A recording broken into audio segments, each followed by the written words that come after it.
the right thought to have in your head is like, if you start your own company, like professionally, you're not going to have done anything harder. But for a certain type of person, like if you can kind of get through the desert walk, you're probably not going to find anything more worthwhile. And so if you can kind of make peace with both sides, great. But even still, I mean, I'm 5 years into this, like there's still things that are wearing off from having worked for other people for a long time. Welcome to Startup Dad, the podcast where we dive deep into the lives of dads who are also leaders in the world of startups and business. I'm your host, Adam Fishman. Traditional advice is to start a company when you're young, when you have boundless energy and very few responsibilities, like a family. Today's guest is Mike Rome, founder of Moonwater, dad of 3, and someone who firmly rejects that traditional advice.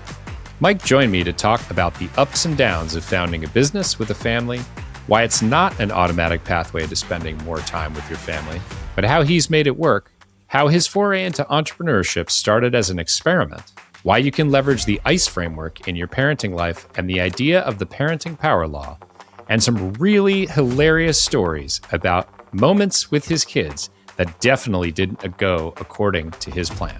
If you like what you hear, please subscribe to Startup Dad on YouTube or Spotify so you'll never miss an episode. You'll find it everywhere you get your podcasts. I hope you enjoy today's conversation with Mike Rome. Hey, welcome Mike Rome to Startup Dad. Mike, it's a pleasure having you here today. Thanks for joining me.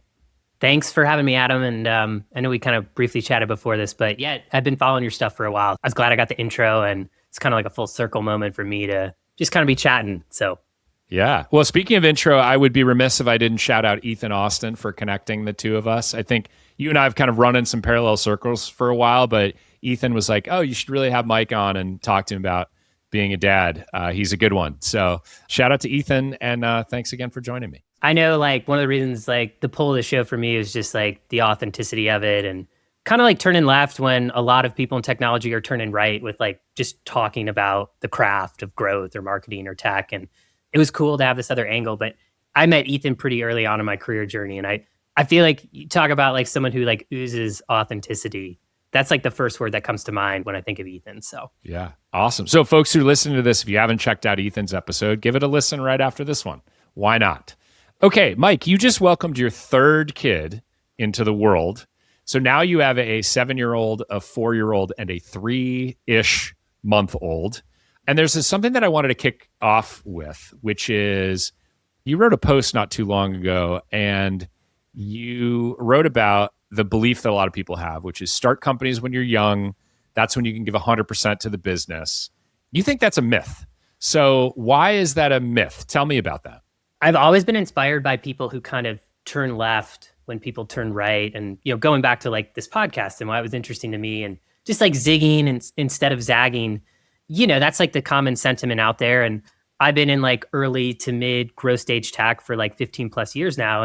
And I just see that advice come around so often. And I would qualify it by saying I run a performance marketing studio now, and we kind of work like a third with like venture-backed, PE, and bootstrapped. And so if you want to build like a decacorn or I don't know, whatever the latest sort of and greatest sort of ambition is there, maybe it is true that like you want to be like super young. But I have talked to so many people and have had the experience myself of like, there's just a lot of people out there who like would love to build like a $10 million, even a $50 million, $100 million company, you know, with where AI has gone and like how lean you can do that. Like that can be a wonderful outcome for you. And if that's sort of the narrative, like to me, it just doesn't add up that like you need to be young. Like, for example, I'm 5 years into my own career journey. I had kind of come up in early and mid-stage tech companies for the first decade of my career. And I had my first child when I started my company. And I think, gosh, like what better sort of like productivity hack, like I'm reluctant to call it a hack, than like having a kid to like getting your shit together and going and getting your shit done. I've always been like a pretty organized person and type A and stuff like that. And so I don't think like all of a sudden like having a kid can like totally change someone who just maybe doesn't have those attributes to just really dialing it in. But for me, like I always knew like when I had kids, like it was going to be really important to like just be around, you know? And gosh, like starting my own company was like a wonderful avenue to do that if I could really like gut it out and really push hard. It's been incredible motivation for me. And now I've got 3 kids, and it's been a great way to really focus my time. Like my kids, 5 p.m. onward, I try to be around. And if I need to work when they go to bed, great. But it's like when you kind of wake up Monday through Friday, and that's sort of like the non-negotiable, like, yeah, you'd be remarkable what you could get done, right? The other thing that I know that you've told me is that like, there's a flip side to this, which is that starting your own business isn't an automatic pathway to suddenly being able to spend more time with your family. Like you have to really work hard at that. So tell me about your experience here. Because I think a lot of people think like, oh, I get instant flexibility and suddenly my time is my own. And like, you have to make that happen. Like you have to be intentional about that. So I remember like this wasn't super recent, but in the summer, I'd probably have like a day or two a quarter where like it's just not working. I'm not being productive, like probably like maybe 6 to 8 times a year. And it's like there's no reason to be at my computer. Like I'm not doing great work, like my mind's somewhere else. So like this summer I remember like my kids had swim lessons, and so I was just like, this is dumb. Why am I here? Like, like all the work's generally on track. Like I'm kind of just sitting at my computer because one of my strengths is consistency, and so usually I'm here, but it's like I'm just not doing good work today and I don't need to be here. And so I just like left, and we hung out at swim lessons for a couple hours, and then like we went out to lunch. But that was even a thing where here I am this summer 4+ years into starting my own thing, and it was like still hard for me to do, and I'm still like the whole sort of 9 to 5, be at your computer. Like I still, even though no one's telling me I have to be here, no one's watching me, like you still kind of feel the resistance there. You have that thought in your head, which first of all, I would say is like the right thought to have in your head is like, if you start your own company, like professionally, you're not going to have done anything harder. But for a certain type of person, like if you can kind of get through the desert walk, you're probably not going to find anything more worthwhile. And so if you can kind of make peace with both sides, great. But even still, I mean, I'm 5 years into this, like there's still things that are wearing off from having worked for other people for a long time. And so, yeah, I think it's like you can have this thought in your head, and the thought is like a little bit different than what actually happens. I still sometimes feel guilty if I'm not here at my computer, even if like there's no reason productivity wise or like value to the client to be here. Did you have this experience? Because I know we don't run the same kind of shop, but we had this same progression of coming up in big companies and then working for yourself. Like I'm still figuring it out. I was going to mention that this is a common refrain that I hear from a lot of folks. We haven't talked about it that much on the pod, but I talk to a lot of people who are doing now kind of working for themselves, and we're so hardwired to be on and like performing at the highest level professionally that it's uncomfortable to like take a couple hours off. Even if you know that those next 2 hours of being at your desk are not going to be super productive because your brain's elsewhere. And also, by the way, you can do that now and you couldn't do that before. So I don't know that I found any tricks, but I wanted to kind of like stay on this topic and ask you, you're 5 years into it and this is still happening. Do you have to like psych yourself up? Like, what do you tell yourself in that moment to be like, it's okay to take a couple hours and go to swim practice with my kids. This is why I own my own schedule and my time. Like, do you have to like get into that frame of mind? For sure. And I think the one thing that's helped me is you kind of mentioned you're wired a certain way, and you hang out with a lot of people that are maybe wired in a similar way, where it's like, on the one hand, it's a big part of the reason you've been able to make your own thing work. And I think the thing that I remind myself of though, but you can't like use it as an excuse to like say no to these other things. And so I don't necessarily have a tip. I like will have that in my mind where it's like, hey, this is a big part of why I've gotten here, but it shouldn't be an excuse for not evolving, and just kind of being aware of that thought kind of pushes me a little bit more. A lot of it is expectation. So like me telling you 6-8 times a year, I know this is just going to happen. And my schedule, like I try to design it for this where, I stack meetings on certain days. I do have a small team. I'm with clients on certain days. I'm with them on certain days. And then I have, a little over half the week for like deep work, very few meetings, stuff like that. And so I try to design my schedule so it's like half of the week, like ultimately I have the flexibility if one of these instances come up. But yeah, I would say those are the two things is just, being conscious of, hey, this is happening right now.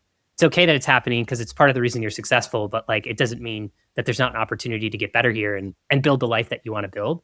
And then just kind of like intentionally having a schedule that just makes saying no to work for at least half the week for me easier.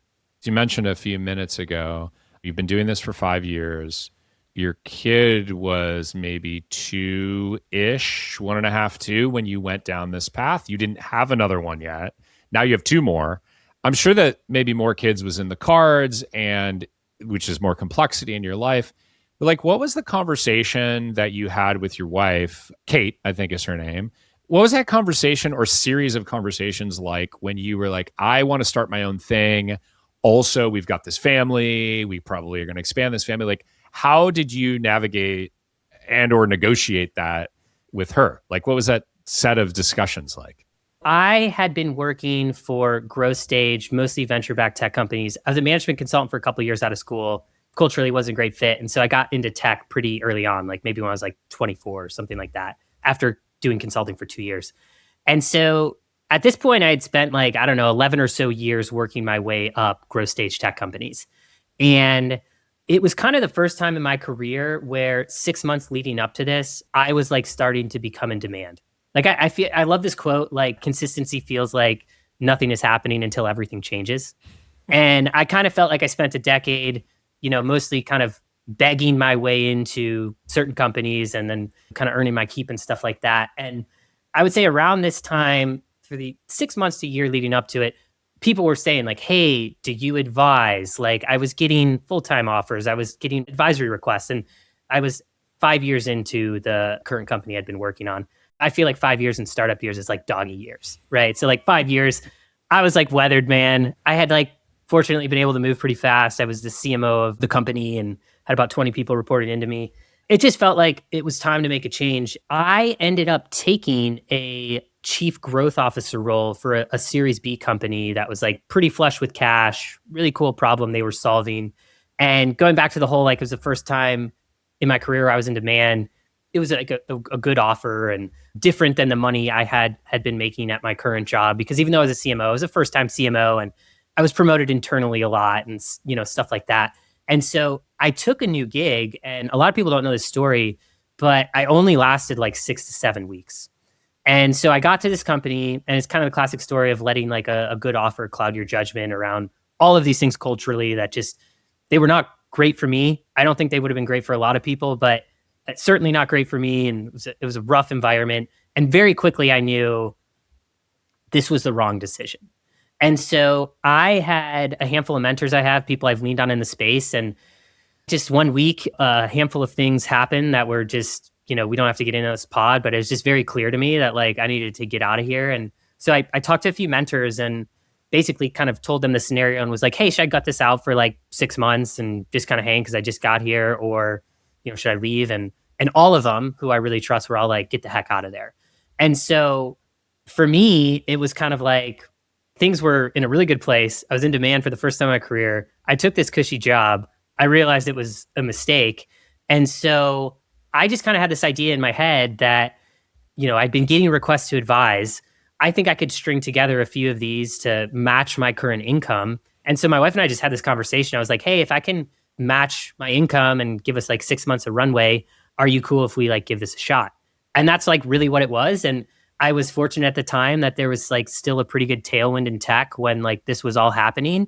Yeah, I basically sold my tail off for like 2 weeks, booked 3 gigs, and then gave my 2 weeks notice. I was very upfront with the companies too. Like, I'm only going to do this if I get a certain amount of work. And maybe that wasn't the right way to do it. I was just very honest with them, but they were all great companies. The first 3 or 4 that I worked for, like they were just wonderful businesses. And so like the whole idea of working for myself was not even in the cards. It was all sort of got punched in the face. And then I don't know if you've had this, but having worked in, growth stage tech for so long, I love the idea of helping build something that may not exist without you, and how fast it was. But there was like all these downsides to that space as well. And so as this started to evolve in my mind of maybe doing my own shop, it was kind of this perfect hedge of like, I'd still get all those wonderful things that I loved about working with this type of company, But because I was employed by myself, I could kind of avoid some of the bullshit, if that makes sense. And that was at least sort of the thesis. And I think it's mostly come true. But yeah, that's the story. It was not clean by any means. So it sounds like the whole thing in true growth fashion started as like hey, this is going to be an experiment conversation with your wife. Did you have like a timetable, or were you like, well, we're going to give it 6 months, and if this doesn't work out, then I'll go and get another full-time thing, and then the rest is history? We kind of had this loose idea that it would be like, 6 months. Here's the hard thing about that. I was just talking to someone who, I'm sure you talk to people who want to start their own business. And the hard part about this is like plan Bs are okay, but oftentimes if you have a plan B, like what do? Like you fall back on the plan. I think this concept of kind of burning the boats for an extended period of times, like you have to give yourself enough time to like see it through. And in hindsight, I was lucky because, I'd been doing this for a while. And like I said, the economy and tech was still popping off. And those were two like nice tailwinds I had. So we were fortunate to never like have to go down this road. But I often wonder, like, I don't think 6 months would have been enough time. What I tell people who like want to start their own thing and like really to me seem like someone who has the attributes of a person who should start their own thing. Worst case scenario, you grind it out, you see it through for an extended period of time and it doesn't work out and you go back and you get another one of these jobs. And at least then you can spend the next 10, 20 years of your career knowing that you gave it a shot and like it just wasn't right, But like, it's like the same thing with like growth tests where it's like, I like to do less tests and like really try to do the work of my life on them because it's like if you just half-ass the test, you never know. Like, did the channel not work because you half-assed it or because the channel wasn't right? And so I think that's true with starting a business. And so we were fortunate that it never came to that. But if it did, I think I would have, been like, hey, we need to push for another 6 months because I feel like I haven't given it a fair shot. And I want to definitively know if this is right or wrong. The best thing you can learn outside of like, yes, this is right, is like, it's definitively not right. So you can kind of like get it out of your head, right? I think that's true in life and it's true in business. Yeah, that's cool. You miss 100% of the swings you don't take or whatever. You're like a year or two into this, you have a second kid, your middle son, Gavin, who's now 4. And it turns out he ends up having this super rare heart condition. And you told me that this completely turned your life upside down for like the first 3 years of his life. So you're running a business. You've got a kid who probably needs a ton of medical care and like doctor visits and specialists and things like that. Like, can you tell me the story behind his condition? Now, he is okay now, which is awesome. I'm very happy to hear that. But like, tell me the story. Like, what were you thinking? You're running a business, that takes a lot of time. You're growing your family, and then you're like thrown this huge curveball by this medical condition that your second kid has. Yeah, so Gav was born with a pretty rare heart condition. Basically, he would have these pretty frequent bouts of irregular heart rates and very fast heart rates. And it's life-threatening if it's undiagnosed or it's not properly medicated. And actually, interestingly enough, it was a trip before Gavin was born because we found out probably about halfway through my wife's pregnancy that something was happening here. Like fetal cardiology is still like the Wild West. I mean, that's like trying to treat a baby through the mom. Like it was a trip, man. And so it was wild. And I'm not going to say like I always had this wonderful worldview when I was in it, but I think a lot of it is perspective. Like on the one hand, yeah, like we were dealt kind of some rough cards. I mean, we had numerous hospital stays, some of which lasted weeks with Gavin, and his medication schedule is very rigorous. Like my wife and I would have to be up every night. In the middle of the night, we would alternate giving him medicine. And, he had a lot of restrictions, like he could only eat at certain times because he had to space it out from his medicine. And if he ran a lot as he got older, like it could potentially like spur him into one of these. So there was all of the things. And,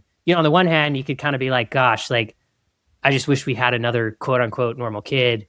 But on the other hand, it's like perspective's everything, It's like, wow, I can actually like work from a hospital because I have my own business and unlimited flexibility. Or I can be super grateful that like my older son like literally has no issues. And you start to realize like, gosh, how much of a miracle it is just to have like a healthy kid, like what a wild concept, right? There's like so many things that could go wrong and oftentimes they don't.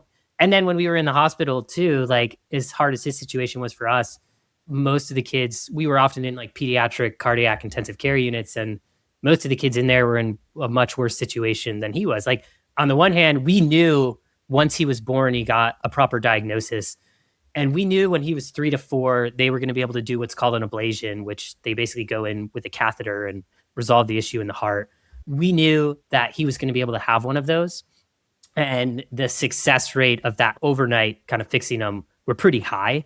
So we had this like wonderful light at the end of the tunnel. And there was, other kids who were staying next door to him. And it's like, gosh, just like a parent being able to give them a bath was like a logistical nightmare, or like, not to sound super dire, but like there was kids on his floor who didn't go home from the hospital. And so I think the perspective thing matters. And that was a little bit of a double-edged sword too, because I would over-index a little bit sometimes on like, we should be really grateful. We have this light at the end of the tunnel, and there's all of these other people who might not, or maybe like, it's just the light at the end of the tunnel is much further out. But actually being overly optimistic and not acknowledging, hey, this is hard, was like not really healthy either. And so you try to find this middle ground. But he's thankfully okay today. And he was fortunate to have a surgery that literally all of a sudden one day, he was on lots of medicine with lots of restrictions to like 3 hours later, literally having nothing and being a normal kid, which was a wonderful thing, but an adjustment period for us as well. Because my wife actually stopped working because of Gavin. So it like, very much defined her life, and a big part of mine. A 3-hour surgery just kind of changed all that. So the perspective thing really matters. There's a few things I heard in that. One is sort of funny. I was thinking, gosh, you're talking about what it takes to like feed and do a medicine schedule. That'd be hard if you were like 40, let alone you're trying to do it with a 2-year-old, or 18-month-old or whatever. Like, it's not like kids are particularly easy when it comes to feeding and eating at regular times. So like, man, kudos to you for being able to pull that off, and your wife too, obviously. Adam, how many kids do you have? I have 2. Okay, cool. But how like it's one of those things where it's just remarkable how like humans adapt. Let's say you have a healthy kid and like the whole sleep thing for the first like 5 months. I was like a baby with sleep, like always needed 8 hours. And then it's like you get thrown into the ringer and like your body just kind of adapts. I don't think it's like sustainable long term. But for those 5 or 6 months, you just figure it out. And I think to this point is it's like, gosh, I remember with my nephews are older. My brother would give me the hardest time because like I didn't change a diaper until maybe like a few weeks before my oldest was born. I'd be hanging with my nephews and they'd be like, change the diaper. And I like held out as long as possible. And it's like, I didn't know what I was doing. I was like totally unqualified for our first kid. But then it's like, you get 2 weeks of reps changing diapers. Like you get pretty damn good at changing diapers, right? And so I just feel like all of these things, it's funny. Like so much of what we're talking about is about life right now, but I think it's applicable to business. And I think one of the biggest silver linings with Gavin is, my wife and I, our relationship got stronger because it had to. We're fortunate that Gav's kind of a year and a half out to like being better. I still have that perspective where it's just like, have a bad day at work, client's mad, something like that. Like just doesn't really matter that much. The fragility of life tends to put everything into perspective. Okay, so what would you say to somebody who just found out something similar with one of their own kids, and maybe is in the same position as you, like they're running their own business and the world feels like it's kind of crashing down on them? Like, how would you give that person some optimism, or what would you tell them? Yeah, a little bit of what I just said with perspective, but I think expectations are a big thing too. I think about Gavin's situation. I think about starting a business. Both of those were really hard at first. And then there was this shift that happened for me where all of a sudden, like I stopped being surprised by it being hard and expected it to be hard, right? Like I was just telling someone the other day, it's like, if you want to start a business, like one of the things I wish I learned sooner was like, just expect each day to be hard and about solving problems. Like all business is like solving problems. Instead of coming in and, someone has a request, your boss has a request, client has a request, and you've been like, caught off guard from it. When in reality, if you're just being brutally honest with yourself, like that's all business is, right? Like if problems come at you from someone or something, and then it's your job to figure out how to solve them. And I think it was true with Gavin. Like instead of just kind of at the beginning waking up each day and kind of being surprised, like, oh, this hard thing happened, just being like, okay, some hard shit's gonna happen, and it's my job and my wife's job in his case to figure it out. And then in the work context, it's my job to figure it out. And I find the whole expectation thing just to be a big deal.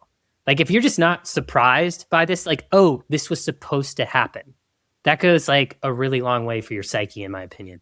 Yeah. So I want to talk to you about frameworks in a minute. But before that, I wanted to ask what other advice you might give somebody who's in your position. Take like Mike from 10 years ago.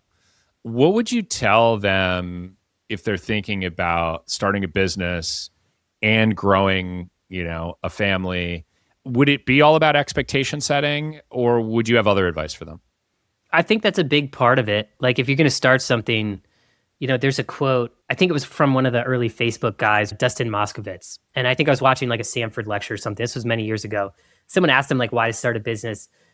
And I've heard all sorts of answers on why you should start a business. The best answer I ever heard was his. And he said, because you can't not do it. And by the way, I don't think there's anything wrong with that. Like if you have another career path, I was a management consultant to start. That didn't work for me, but there's plenty of people who have like a wonderful ride there. Or like you want to always work for someone else for early stage companies. I did that too. If that works, like go do you. But I think there's a certain type of person who wants to start something. And I think a great vetting mechanism for figuring that out is like, can you not do it? Like, are you just thinking about this thing at dinner? Like, it's hard to be present, right? Are you maybe like losing a little bit of sleep over? And it just keeps coming back, this nagging thought where it goes back to that earlier advice of like, gosh, at least if it doesn't work, like this thing is constantly out of your mind. You need to get it out of your head. At least you'll definitively know that.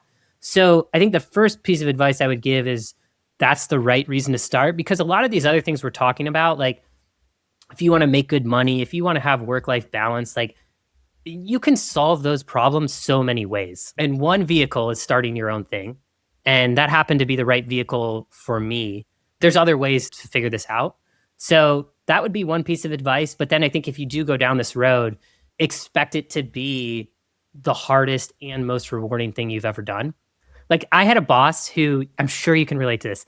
Before I had kids, I had a boss who I really looked up to who had kids. And I didn't just look up to him from a work standpoint. I looked up to him from a dad standpoint. He was a partner at actually a small venture shop that I worked for. And kind of in between working for growth stage companies, I had a stint with VC just to understand how deals get done and stuff. And so he was a partner there. And one day his kids came into the office, and they were probably like my kids' age at the time. It was like a Tuesday at like 10 a.m. And they like ran up to him like, Dad, and like jumped in his lap. It was like Christmas or something. I want that. He was someone who kind of instilled this idea to me that like, I think you can have your cake and eat it too with like kids and work. It's just going to be like really hard.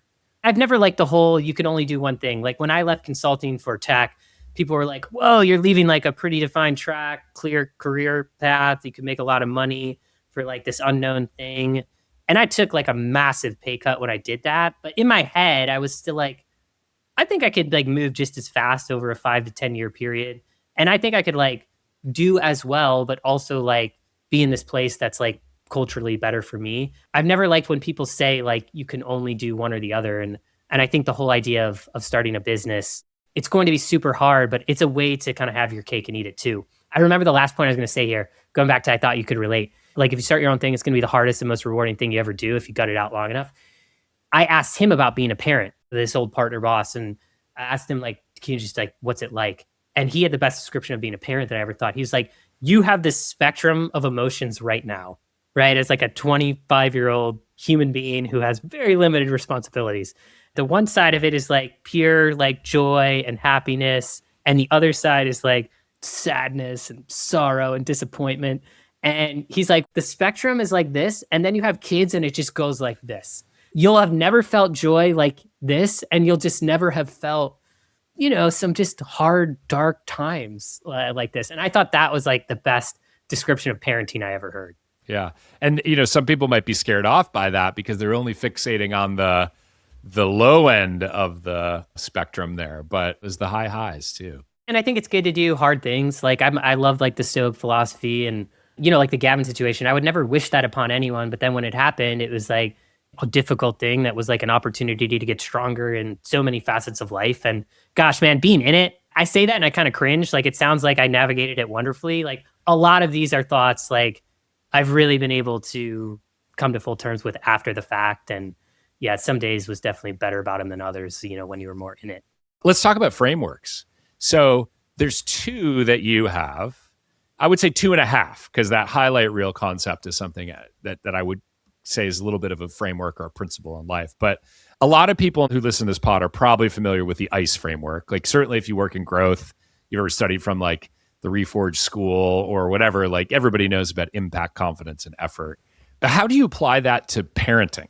Because I think you bring that into your personal and your home life as well. I've got friends who are teachers and traders. They would just be like, the hell are you talking about, man? Or as a tangent here, I remember like sending a calendar invite to someone who was like not in tech, like to go to dinner. And they were like, what the hell are you doing, man? Like you texted me like 7:00 on this day, I'll be there. This is like one of those things where I'm laughing as you ask it, because it's like a total reasonable question, but it's like, we can only talk about this because like we've kind of come up in a similar circle, right? I love the impact, confidence, and effort thing. The other one is like the power law, like only a small subset of things really matter. I think that's the one that's like really speaking to me in terms of like applying it in life outside of business. But I think most people are probably familiar with the power law, but like small subset of things drive most of the outputs, right? And so that's something I use in like my work and like my team. We're always talking through like, okay, we're only going to do 3 to 4 things today because we want to do them really well. Like what's like the power law of like the workload today, small subset of things that are going to drive like, the most outputs for, in our case, clients. But one of the ways I think about that for kids is my oldest son is like super into sports. So I took him to like a professional soccer game earlier this year, and I don't go to like many of these events. So I kind of went all out and bought like really good tickets because I was like, hey, I want to enjoy it too and get good seats. And so, I'm sure you've been to professional sporting events. They're not cheap. And then it's like, you got to buy the food, and I live in the suburbs, so I got to go downtown, pay for parking. It was a great night, but like at the end of the night, it was probably like a $500 night, like not cheap. It was fun. And then so, like any decent dad, I was trying to think for my middle guy, Gav, like I should do something with him, to kind of have a similar experience, but he's into very different stuff. What should we do? And he was just hell bent on going mini golfing. Like he was like, let's go mini golfing. For a little while, I was reluctant because I was like, gosh, this is going to be like a $40 night. Like I'm going to take him out for like ice cream and like mini golf. And I just took my other son to like a $500 like nice evening out. And it felt really terrible, but he like wanted to do it. And so we just did it. And then we ended up playing the course twice because no one was there and the people were cool. So we played like 36 holes of mini golf for like $30 for 2 people. He had the time of his life. And then he wanted to go out and get a donut after. And there was this new donut shop. And so we got like this like ridiculously crazy 2,000 calorie massive donut. It had like everything on it.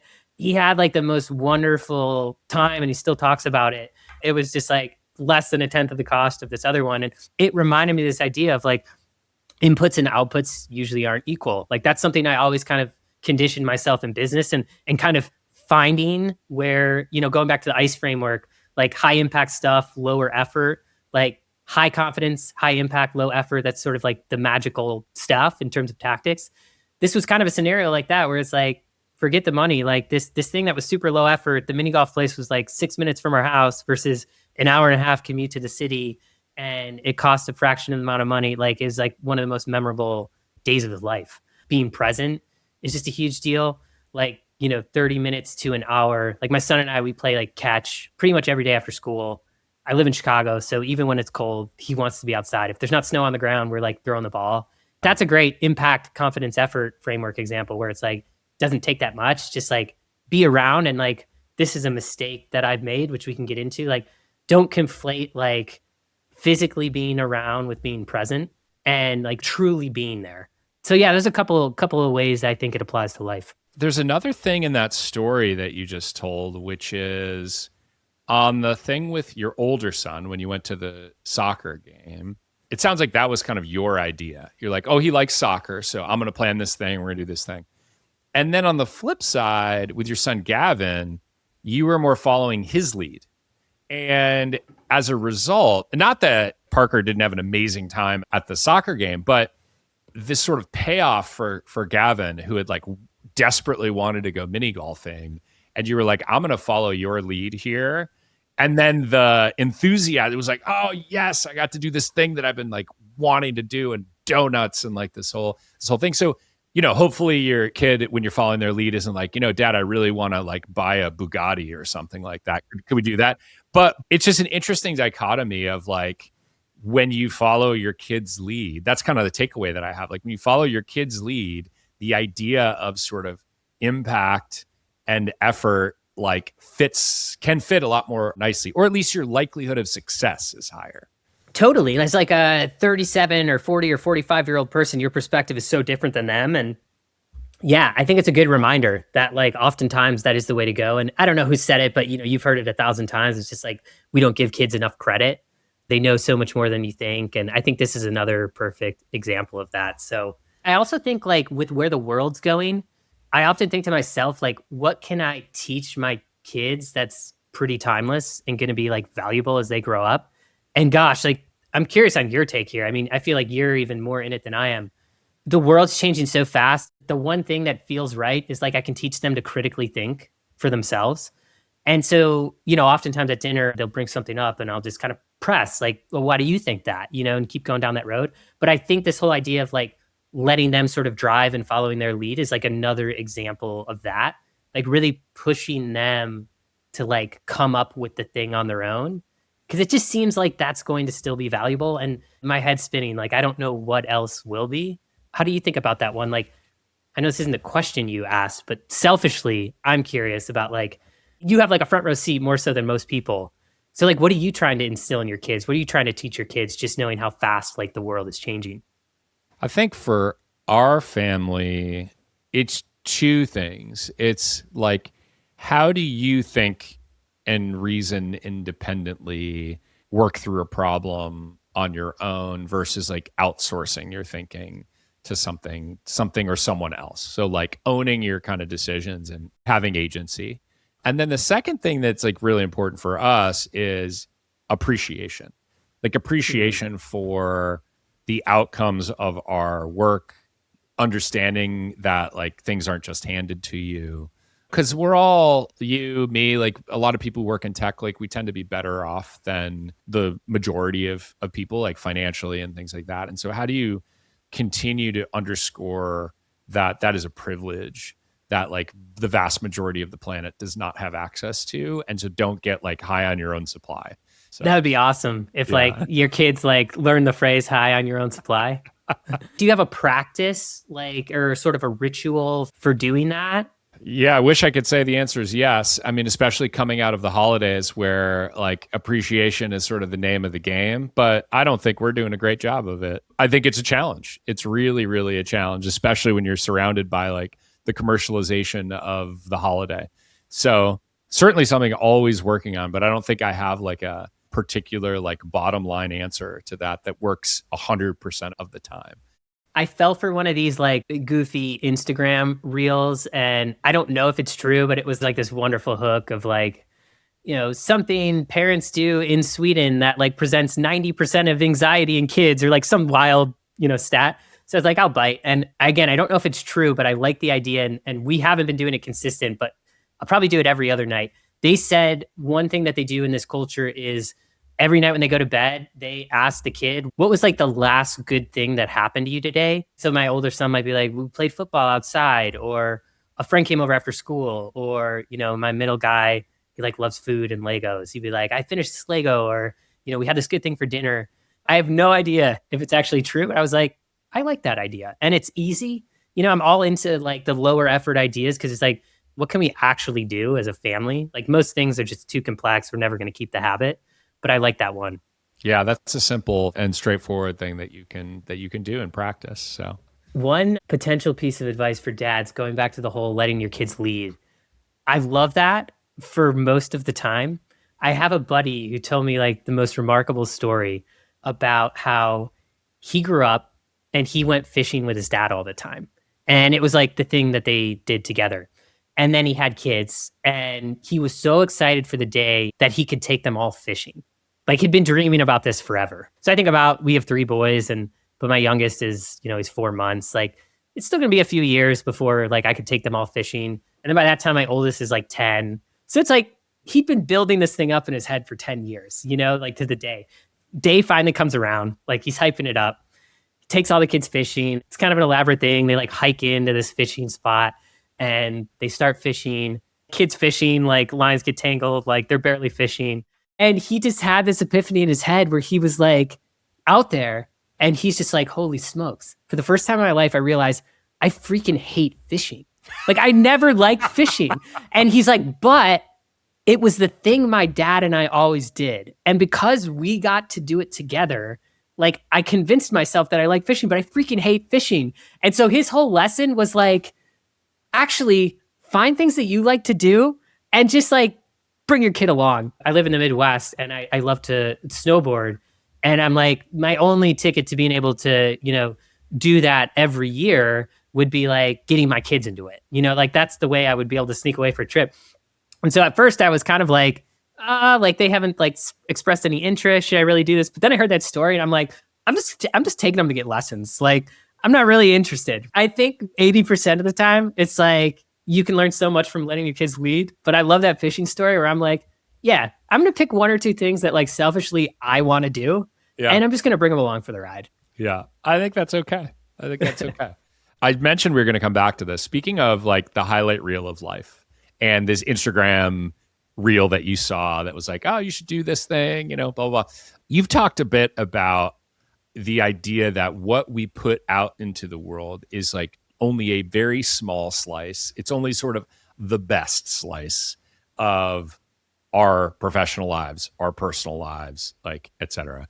And I wanted to get a take from you on why should parents try their damnedest to ignore like the highlight reel that is LinkedIn or Instagram or other social media posts when it comes to like, I guess like keeping up with the Joneses, so to speak.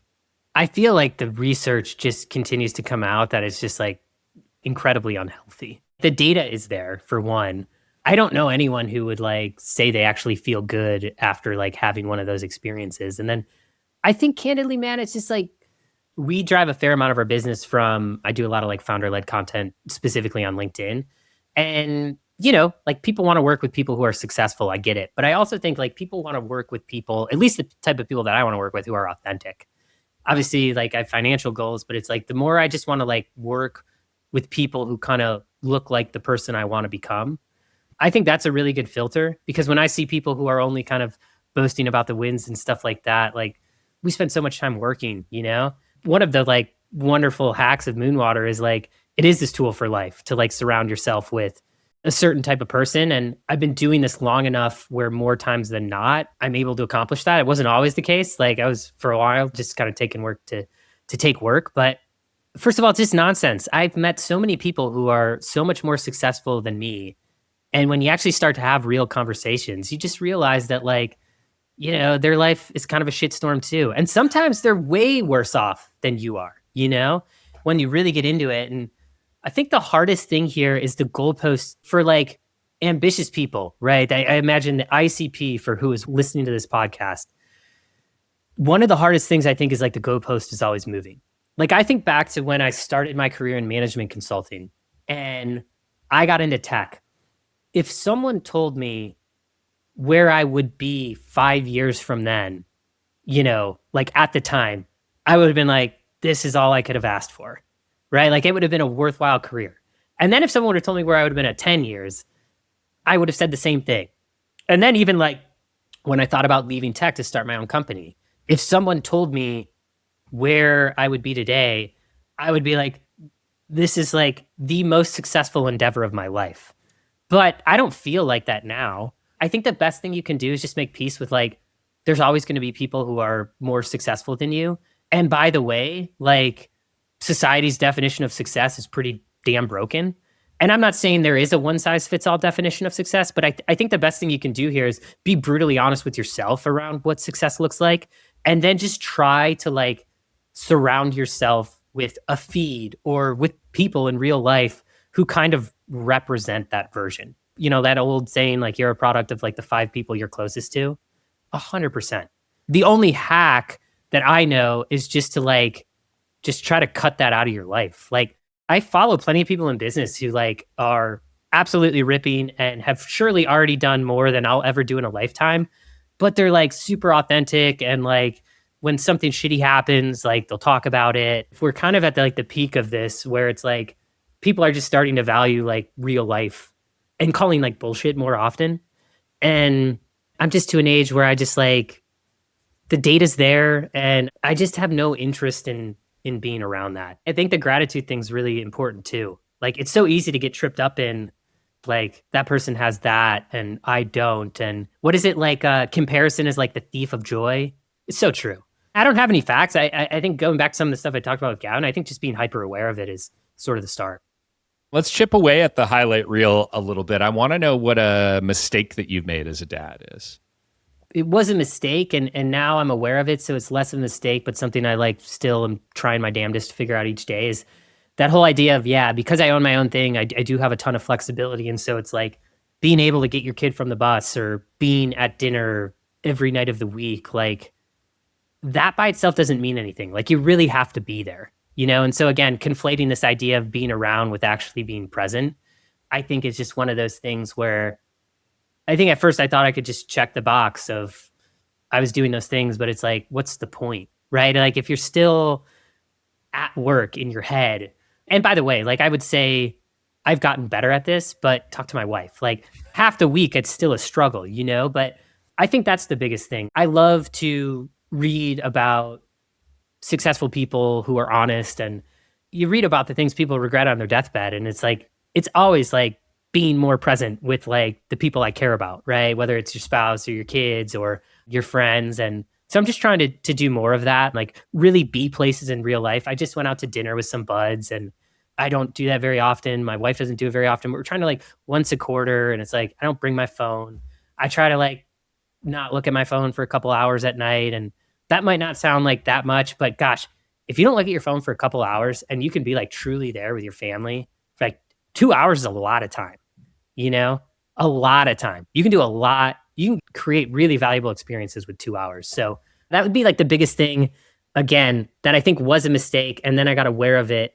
And now it's less of a mistake, but still like a struggle, but something that I'm interested in continuing to get better at. Okay.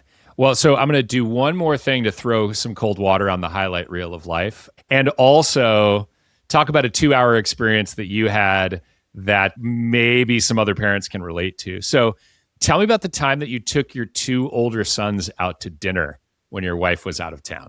This was like earlier this year. I don't know about you, but like my son's like plenty of bad restaurants, but there's only a few that I'm like, this place is legit that they like. There's maybe like 3 of them. And so I'm always like down to, local good restaurant. They actually like will eat 2 things off the menu. I'm always like down to do that. And so my wife and I, we each try to take a trip a year when the other one watches the kids. And the rule is no matter how bad they are, you can't talk about it when the other person gets home.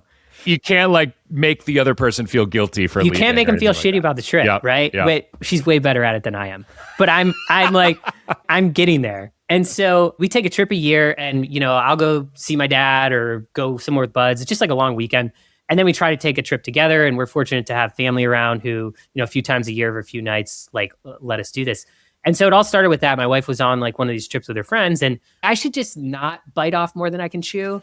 Not only am I going to take the kids entirely, like I'm going to like level up as a dad concurrently. Yeah, big dad weekend here. Yeah. You want it to be awesome, right? Like you want them thinking the dad weekends are better than the mom weekends. And so anyway, so we go out to one of these places. And first of all, I don't know if I told you this part, but it was off to a bad start because I forgot, like we have sort of like a bag of stuff we bring to the restaurant to keep them occupied.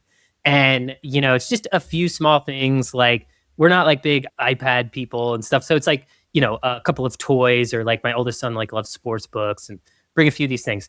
I forget it. Okay. So like we get to the restaurant, I forget it. And I'm like, well, at least they have a kids menu. They can like draw out of kids menus, out of crayons. So like we're sitting down and I'm just like, this is not off to a good start. And then by the grace of God, we're sitting next to the bar and my youngest son, he notices they have like a collection of lava lamps in the bar. And he's like, those are awesome. What are those? And like somehow like I'm literally able to talk about lava lamps with both of them. They're both into them. They both tell me how they want one for their, next birthday and talking about the colors and the shapes. And we spent 20 minutes talking about lava lamps. All of a sudden the food comes and I'm like, I dodged this massive bullet, right? Yeah, major dad win. Major dad win. I'm already starting to think about having a conversation with my wife, like, oh yeah, I like played it totally cool. Like, yeah, we went out, like I actually forgot this stuff and it worked out fine. Like we had a great conversation. By the way, Gavin wants a lava lamp for, his birthday, whatever. So we get through dinner. It's one of the smoothest dining experiences we have. My oldest son has his coat on, like we're about to leave, bill is paid. And my youngest son, or like my middle son now, he was my youngest at the time. He's an eater. He loves food. So he finished his meal. And then my other son, like, just doesn't have as much of an appetite. And so he was like, hey, Parker, can I have like, some of your cheeseburger or whatever? So he has a few bites. He coughs a little, no big deal. Like, I didn't think anything of it. And he's just kind of wrapping up. And, we're probably like 60 seconds out from like getting up. He's just kind of digesting his food. Coughs again and gets a little bit louder. Don't think too much of it. And then a third time, he starts like really coughing. And this was one of those things where it's like everything slows down. Like I knew he was about to get violently ill in the restaurant. Your whole life is flashing before your eyes. Yeah, and everything slows down. No one's looking at us yet, but like I see all of their heads like starting to turn in my head. And all of a sudden, he just projectile vomits once on the table, once on the floor this way, and once on the floor that way. I'm not talking like spit up. I'm talking like 3 massive like vomits. A meal and a half. All of my other son's food, who he was just eating too. And it's all on him. And then at this point, everyone is looking. I mean, I've already ruined everyone's meal, right? I remember like, of course, I'm not going to ask them to like clean most of this up, but I need some like tools, right? So like, there's like 3 waiters next to me and I'm like, I'm so sorry about this. Like, I'll clean it up, but like, I need some like wet towels. Like, can you guys bring me some stuff? And so, they do. And people are frozen. Like, no one knows what to do. And so I clean like 80% of it up, but they still have to like take it all of the back. And it was still a terrible experience for them. I think our dinner was like $80 and I left like a $90 tip or something. And we just got out of there like super fast. And I remember like my youngest son's like, I need to go to the bathroom. I was like, we're not going to the bathroom here. Like, you're going to gut it out for 10 minutes in the car. And then I remember getting in the car and my whole car smells like puke because my son is still covered in it. I'm kind of covered in it.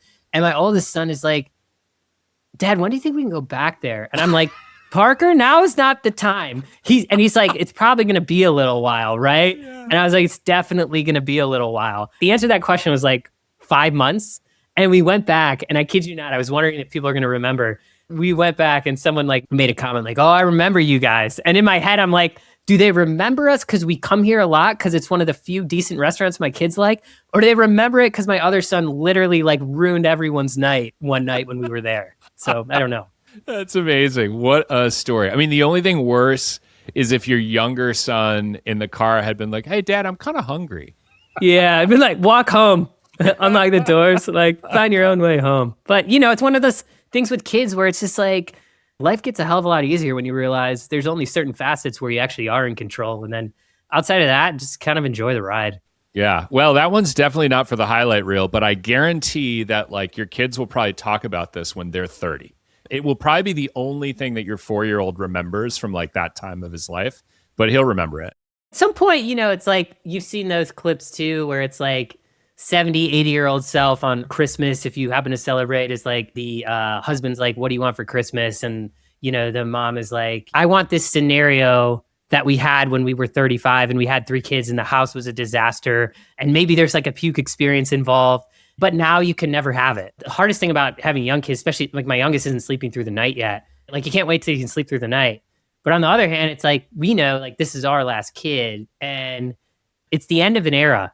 Like when a lot of things happen, right? He just rolled over. It's the last time we're going to have that experience. And I think, whenever these crazy times happen with kids, like hopefully there's not vomit involved, but any of these crazy times where it's just like, it's stressful as a parent, like I know it to be true that at some point I'm going to be longing for that experience again.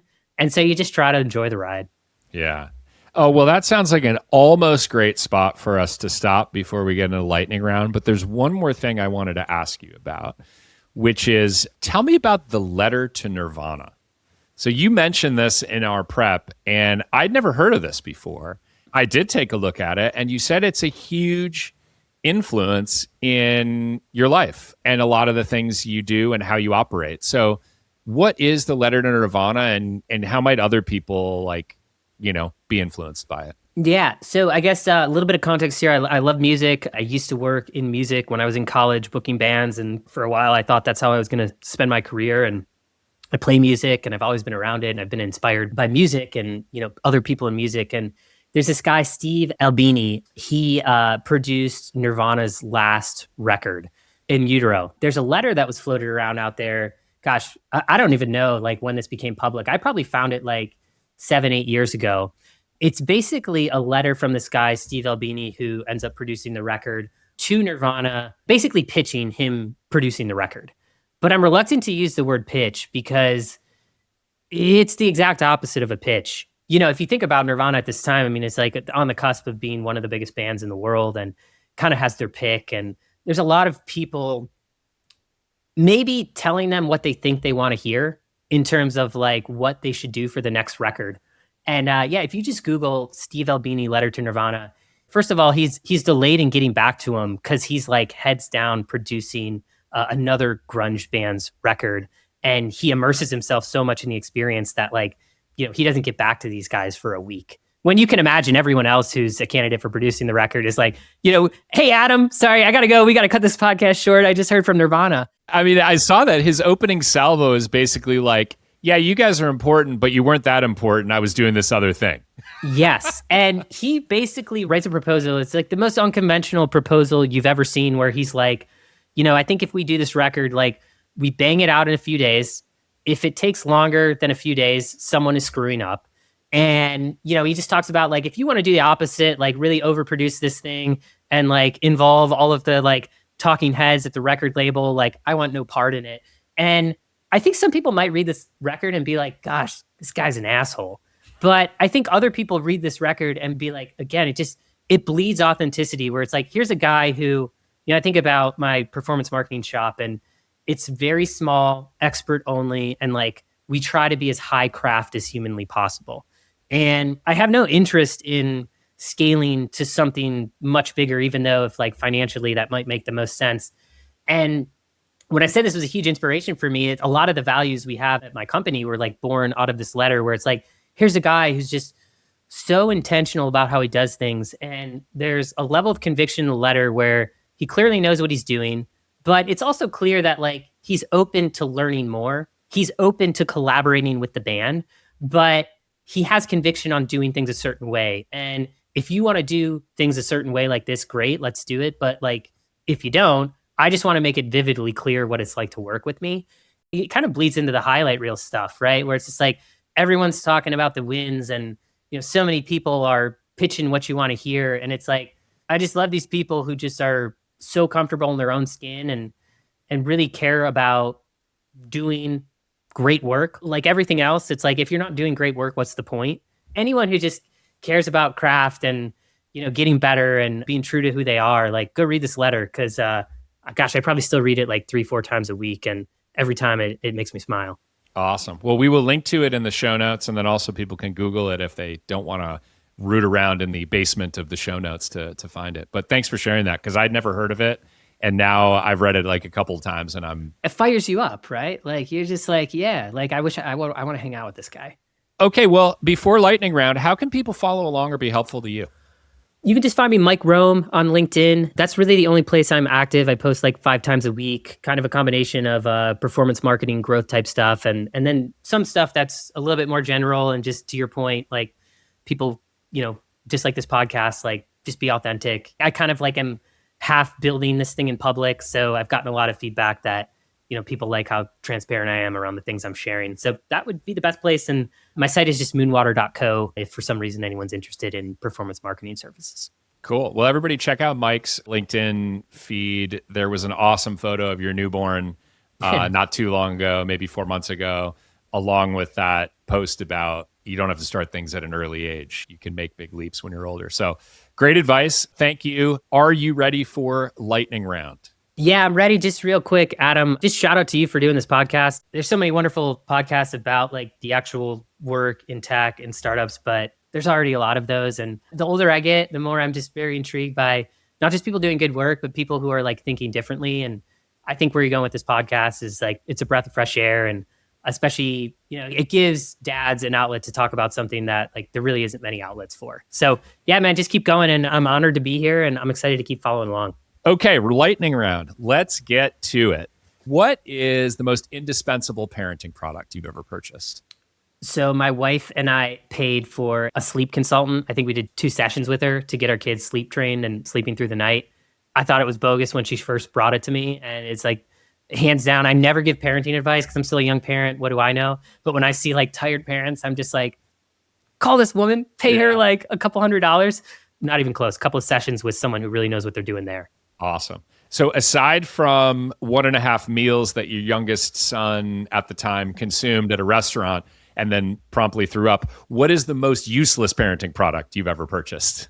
I think it's probably like just like decent clothes for me, especially now having a really young one. I mean, all my clothes are wrecked. Yep. True or false, there's only one correct way to load the dishwasher. 100% true. There was a question on the pre-read of like, what's something you and your wife disagree on, which we didn't get to, but we just got to it. It is the loading of the dishwasher. So she has a way and you have a way. Am I right? Do you disagree? There is absolutely only really one correct way to load a dishwasher. It is not the way that anyone else in my house adheres to it, but there is one way. So I think let's just, we'll stop here. I'm pretty sure like we can think we have the same idea in our head, even if we don't. Great. What is your signature dad's superpower? Like I said, my oldest is into sports. I grew up playing a lot of sports and I can still like hang with all of him and his friends. Like if they want to play football for 5 hours and it's the weekend and my wife lets me be outside for 5 hours, like I'm in. Awesome. What is your least favorite parenting task? I don't like reading books to my kids at night. Maybe that sounds like hardcore and ruthless, but hopefully people have a decent perception of me as a dad after listening to this so I can say it. But yeah, I don't know. I'm just like cashed. Like I usually will bathe my 2 older kids, like get them ready for bed, but I was like, I bring my wife in to read the books. I'm not that interested in doing it. Yeah, I get it. You can't be on all the time. What is a crazier block of time in your house? 6 a.m. to 8 a.m. or 6 p.m. to 8 p.m.? Dude, I have 3 boys. It's just like, I can't answer that question. It's just like a disaster most times. Full court press all the time. Awesome. If your kids had to describe you in one word, what would it be? I think around. Cool. I love that one. That I've never heard anybody say that. That's awesome. What is the funniest thing that one of your kids has ever said in public? My wife keeps a note in her phone of this, which I should like really start doing because like I feel like, I'm sure you know, like there's so many of them. Recently, my middle child, Gavin, he like still sometimes has like accidents and stuff. He had one the other day. He like ran upstairs. Like now he's old enough where like he just tries to conceal the thing altogether, right? Like go change his underwear and all of this stuff. And if I see him doing it, I'll be like, hey, what are you doing? Where are you going? I saw him like running up the stairs and I just said, Gavin, where are you going? And instead of him just being like, I'm going to like change my underwear, he was like, I don't know, Dad. It's a mystery. And then he just like walked away up the stairs. And that was one of those times where kids, like, I didn't know what to say back. I was like, honestly, I kind of want to yell at you, but then like, really well played, very well played. And then that same day, I went up there afterwards and I was like, Gavin, I'm going to have to tell Mom about this. And no joke, he comes to me and he goes, okay, can you wait to tell her until you're out to dinner? And I was just like, this kid is like like, he's just working me. Yeah. He's 4, like I'm nervous for when he's 16, but I was like, yeah, like that's thoughtful. I'm going to do that. Future biz dev leader. Love that. That's an amazing story. What is your go-to dad wardrobe? I like to try things on in person. I'm usually in between 2 sizes, like half time small, half time medium. So I like going to a store. So we happen to have a Fairity in my town.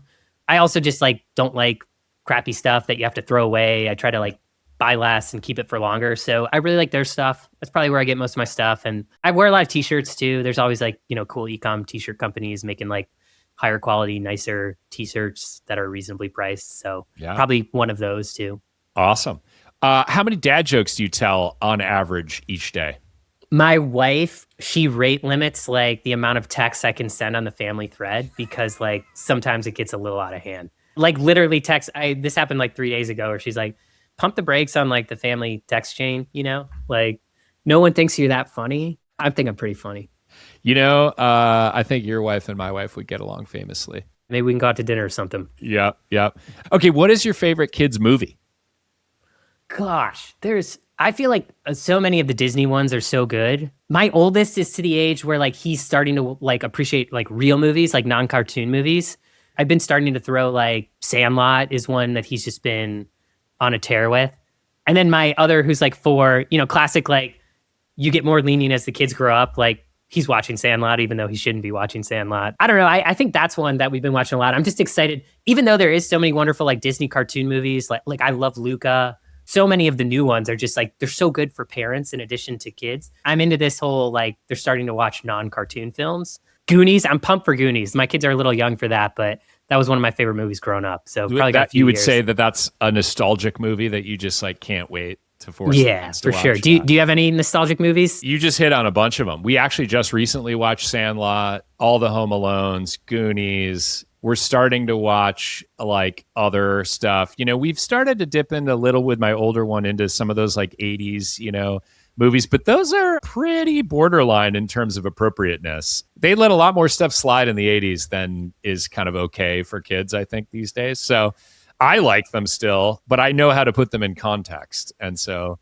real quick story there. We were on a vacation this summer and we were at a lake. We were jumping in the water off a boat. My son this summer, like, just loves Sandlot. I mean, he probably watched it like a dozen times. And my wife was on the fence about it because, to your point, 90s movies and then you take 80s movies, it's like they each start getting more and more questionable in terms of like what was appropriate. We had one of these pontoon boats where you can jump off the top. And so it's like pretty far to the water. And my one son, he jumped off and in midair, he's like, oh, crap. It was like straight out of the movie. And she just like looks at me. She's like sitting talking to like another mom on the bottom of the boat. And like instantaneously, she's like, no more Sandlot. Like, I was like, well, it's pretty awesome. It was bound to happen, right? Well, not today. Yeah, that's right. We'll see. How long can a piece of food sit on the floor in your house and you will still eat it? I'll still eat it or my kids will still eat it. I mean, let's take both.